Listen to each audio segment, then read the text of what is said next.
Hello and welcome to my YouTube channel.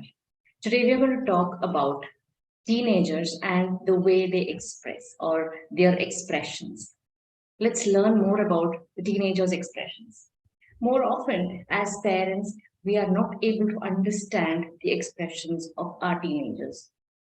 Especially, I can say, they are not able to express themselves. They are not matured enough to express verbally or even their body language sometimes. We need to understand the whys behind it. Most of the parents are not able to understand this. Sometimes you might have seen children slamming the door, or sometimes they start arguing, they start smoking, or they even back answer sometimes. So, what is this? Why are children doing this? Usually, I get these cases most of the times, and parents are really concerned about these behaviors. So I can say in depth, if we have to talk about the behaviors, behaviors are only the external things that we can see, only the tip of the iceberg, I can say, just 10%. And 90% is underneath, or what is there beyond that particular behavior. We need to understand that why the child is doing this or why that particular behavior is seen. There are many reasons behind it. It is really in depth. So we need to go in depth about this. But as parents, we need to explore the behaviors of the child and need to understand what the child means when he says all these or when he does this kind of behaviors. More often, as parents, we need to be good listeners. I often say this, the good listener off stage is the best communicator on stage. Now, what happens is if you want your child to listen to you, then you need to be a good listener as well. But unfortunately, it has become surprisingly very difficult for parents to develop that particular skill, like I would say, this skill of listening to our youngsters or young people. There are two main things here we need to understand that young children do not want they don't want or they ignore very easily, or they don't want to listen to anybody, they don't want to talk to people when they don't find anybody receptive. If they find that their parents or anybody whom they are talking to is not receptive, they just ignore them. They don't feel like talking to them anymore. Second thing is that even when we don't take their views very seriously, they don't feel like talking to us, they just ignore us. So that ignorant or taking off that particular side and going away from others or going away from our parents, it's all because there are two main reasons that we have to understand. Either the child feels that my parents are not accepting my views, or secondly, there may be that the parent is not receptive or parent is not listening to me. He feels his views are more important. That's why he doesn't care about me. Maybe these two reasons. So there are some tasks that I want to share with you as a parent myself. I need to give. I'm just sharing these tasks with you so that I can give you a lot of benefit here. The very first thing is we need to. I usually tell this in our workshop also and all the coaching classes also, that is we need to actively reflect on our behaviors and see what exactly we are doing, what exactly is my behavior as a parent. We need to have that reflection. We need to take into consideration all these behaviors. Are you talking over your teenager? Am I talking over my teenager, or is it that I am trying to give my views on him, or enforce my views on him or on her? Is that so? If that is a thing, again, we have to give ourselves an introspection and see, why am I doing this and what happens if I do this? What is going to happen to me? What is going to happen to my child when I do these things? So we have to identify our own behaviors initially. And also we need to see that whether I'm enforcing my child the views that I have and asking him to forcefully listen to me, or forcefully try to follow certain rules and regulations or boundaries that we have set in. Are we doing that? As parents, we can never force our children to do anything. It's all about their interest and the passion we need to create that interest, or we need to create that passion around us.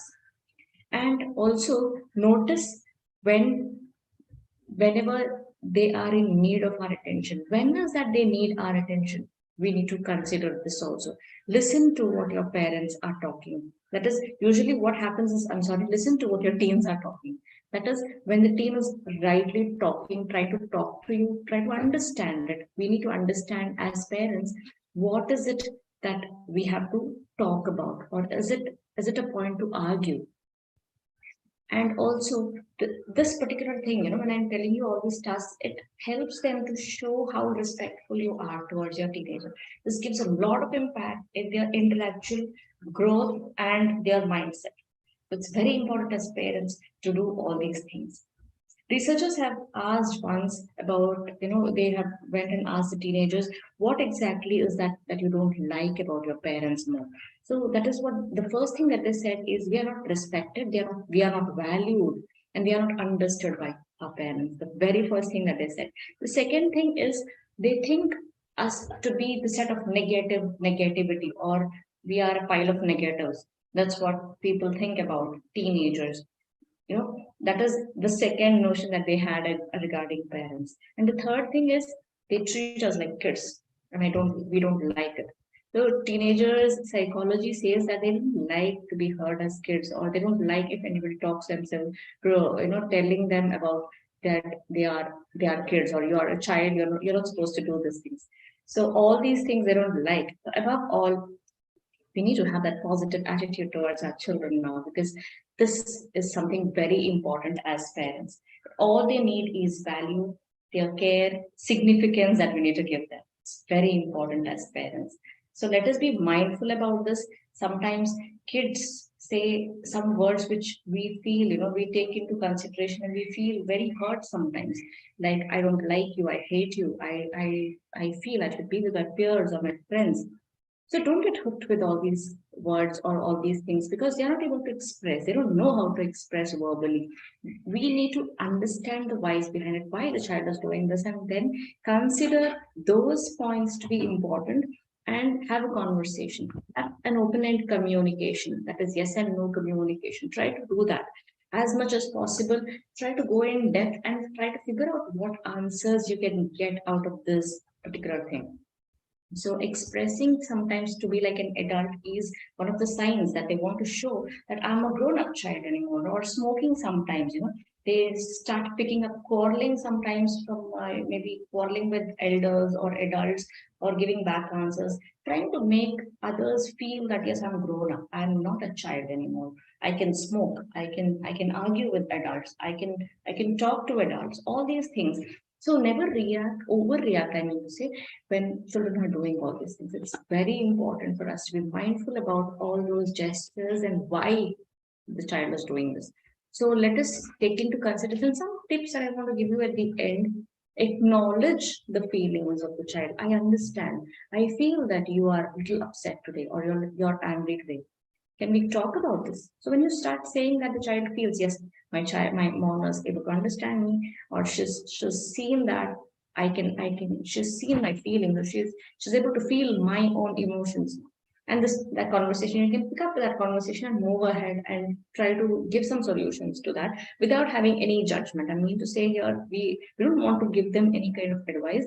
It's all about the suggestions that matter, and also give them slight possibilities that you can do these things. Give them more choices. Second thing I want to say is, give them more choices so that they can choose out of two or three things that what they need to do. And also in different times, sometimes it happens that in difficult times you don't talk. As parents, we need to see to it that at difficult times also we are there with them, and that's how they get connected, and that bonding becomes very strong. See that we are always there with them.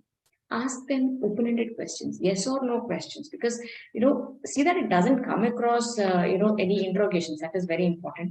But apart from that, if we try to give them kind of yes and no question, they're able to identify, yes, I can do this, or they go deep into their emotions and they understand the reality. This is very important as parents. So let us be mindful about all these points and try to know more about the positive aspects also of teenagers. And with this, I would like to conclude. And also, I would like to give all of you uh, the links that I have given here in the description box so that you can have one-on-one calls, or let us interact with people and understand what exactly is your teenager going through so that we can come up with some solutions, inshallah. So hope for the best, and do let me know in the comment section what are your challenges in life so that I can come up with some other topics in the upcoming live sessions, inshallah. Goodbye for now.